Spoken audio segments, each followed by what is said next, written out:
অনেকের মনে প্রশ্ন থাকে যে অ্যাক্টিভ ফলোয়ারগুলো কোথায় পাবো, যে ভিডিও আপলোড দেওয়ার সাথে সাথে আমার ভিডিওতে এসে কমেন্ট করবে। আজকে কিন্তু আমি সবকিছু ডিটেলসে বলে দিব এবং সেই সাথে থাকবে অনেক tips and tricks. So hey everyone, welcome back to my Facebook page Muktaj blogs. কেমন আছেন আপনারা সবাই? আশা করতেছি সবাই অনেক বেশি ভালো আছেন। দেখো, এই পর্যন্ত আমি যে কটা ভিডিও আপলোড করেছি, আমার প্রত্যেকটা ভিডিওতে কিন্তু অনেক পরামর্শমূলক কিছু থাকে, যেগুলো দেখে তোমরা অনেকেই ইন্সপায়ার হও। এটা আমি কনফিডেন্টলি বলতে পারি, কারণ আমি কিন্তু নিজের প্রতি কখনোই কনফিডেন্ট হারাই না। আমার ভিডিও দেখে অনেকেই অনেক কিছু শিখেছো, অনেক কিছুই বুঝেছো এবং অনেকেই লেগে আছো, অনেকেই ভেবেছো কাজ ছেড়ে দিবা। আমার ভিডিও দেখার পর কিন্তু তোমরা অনেকেই এখনো লেগে আছো সফলতার মুখ দেখবা বলে। সো আমার পক্ষ থেকে তোমাদের একটাই মেসেজ থাকবে, সেটা হচ্ছে তোমরা যেহেতু কাজ করেছো, তখন সফলতার মুখ না দেখা অবধি কিন্তু তোমরা হাল ছেড়ো না, লেগে থাকো, ইনশাআল্লাহ ভালো কিছু তো হবেই। আচ্ছা, এর পরের টপিকটা হচ্ছে যে অনেকেই বলো যে তোমরা একটা ফলোয়ার গুলো খুঁজে পাচ্ছ না। মনে করো তুমি একটা ভিডিও আপলোড করেছো, সেই ভিডিওতে অনেকেই কমেন্ট করে, ওই কমেন্টগুলো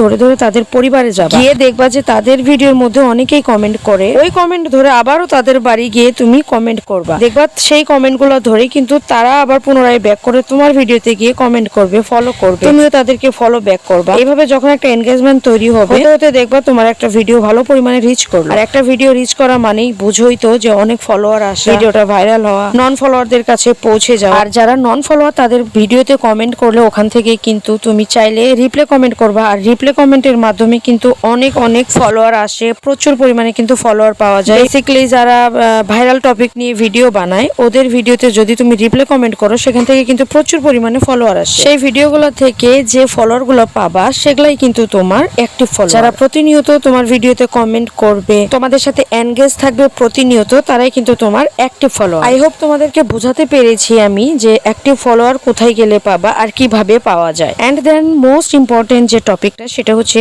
তোমাদের কিন্তু অ্যাক্টিভিটি বেশি দেখাতে হবে, কন্টিনিউয়াসলি ভিডিও আপলোড দিতে হবে। বড় কথা, যে একদিনও কিন্তু তোমাদের ভিডিও অফ রাখা যাবে না, চেষ্টা করবে প্রত্যেক দিন ভিডিও দেওয়া। নিয়মিত অ্যাক্টিভ থাকলে কিন্তু ফেসবুক অ্যালগরিদম বুঝে যে এই পারসনটা কিন্তু ভীষণই অ্যাক্টিভ, তখন কিন্তু তোমার প্রতি তার চোখ থাকবে যে তুমি যদি কন্টিনিউয়াসলি ভিডিও আপলোড দিতে থাকো, একদিন না একদিন সেই ভিডিওটা কিন্তু ফেসবুক নিজে থেকেই সেটাকে ভাইরাল করে দিবে। বাট লেগে থাকতে হবে। নদীর উপরে নৌকা চালাবেন, এখন নৌকা তলিয়ে যায়, সেই হাল ছেড়ে বসে থাকলে তো হবে না, আপনাকে সাঁতার জানতে হবে আগে। আপনার যদি সাঁতার জানা থাকে, তাহলে ভাঙা নৌকায় উঠতেও আপনার সাহস থাকবে দ্বিগুণ। তো এটাই বোঝাতে চাচ্ছি যে নিজের প্রতি কখনোই কনফিডেন্ট হারানো যাবে না, কনফিডেন্ট রাখতে হবে যে কোনো বিষয়ে, এবং সেই সাথে ধৈর্য রাখতে হবে কিন্তু অনেক, কারণ ধৈর্যের পরীক্ষা কিন্তু নিতে নিতে মানুষ হতাশ হয়ে যায়, কিন্তু পিছিয়ে পড়ে না। পিছিয়ে পড়া মানেই কিন্তু হেরে যাওয়া, যেটা আমি নিজেকে দিয়ে প্রমাণ পেয়েছি বারবার। তো যাই হোক, নিজের পেজটাকে গ্রো করাতে হলে বেশি বেশি অ্যাক্টিভ থাকুন, কন্টিনিউয়াসলি ভিডিও আপলোড দেন, নন ফলোয়ার খুঁজুন, তাদের সাথে লেগে থাকুন। ধন্যবাদ সবাই।